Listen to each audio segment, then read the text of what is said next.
পরেও কিন্তু বৃথা। যারা এই ধরনের আইডির লোগো দিয়েছো তাদের জন্যে, কেননা সবসময় জানবে তোমার আইডির লোগো তোমার নিজস্ব ফেস হতে হবে।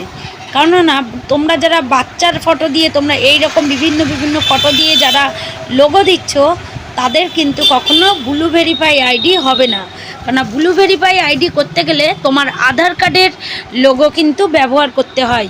তাই আধার কার্ডে যেহেতু তোমার নিজের ফেস আছে, তাই তোমরা নিজের ফেস দিয়ে তোমার লোগো দেবে এবং তারপরেই দেখবে তোমার ব্লু ভেরিফাই আইডি হবে।